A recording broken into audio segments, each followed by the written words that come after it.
Aphasia. Aphasia एक language disorder है जो कि ब्रेन डैमेज की वजह से कॉज होता है, जिसमें स्पीच, राइटिंग और रीडिंग में इम्पेयरमेंट्स पैदा हो जाती हैं। इसकी दो टाइप्स हैं, रिसेप्टिव और एक्सप्रेसिव। रिसेप्टिव के अंदर जो है इसमें ज़ुबान को समझने में मसाइल आते हैं, और एक्सप्रेसिव में जो ज़ुबान को बोलने में मसाइल आते हैं, उसकी प्रोडक्शन में। इसकी कॉजेज़ यहाँ पे बताई हुई हैं। ये ब्रेन के उन पार्ट्स के डैमेज होने की वजह से होती है जो कि स्पीच को कंट्रोल करते हैं। इंजरी या स्ट्रोक की वजह से होती है।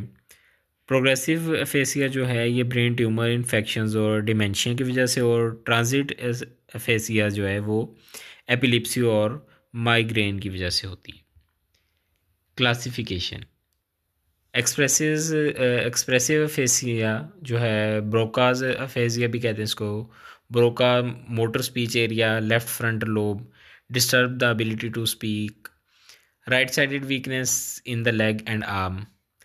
रिसेप्टिव अफेसिया जो है वो, इसके अंदर स्पीच जो है वो grammatical problems produce speech without any grammatical problem, can not convey the meaning. Science and symptoms.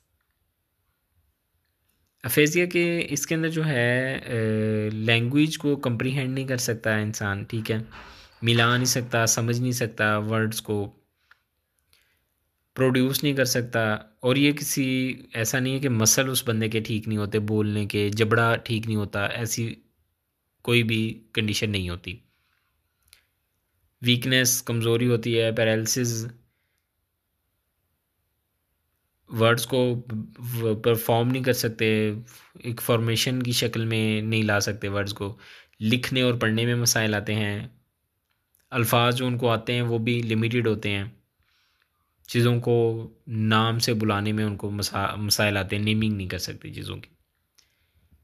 Diagnosis में कह रहा है कि वो फिजिशियंस, वो थेरापिस्ट जो हैं जो कि ब्रेन इंजरी को डील करते हैं, वो इसको आमतौर पर डायग्नोज करते हैं।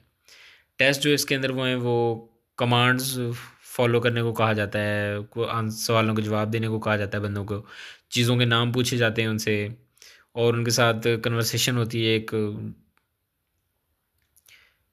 और इसके अंदर जो है वो पेशेंट जो है वो स्पीच लैंग्वेज पैथोलॉजिस्ट जो होता है उसके पास रेफ़र किया जाता है एक डिटेल्ड एग्जामिनेशन के लिए। How fascia can be prevented.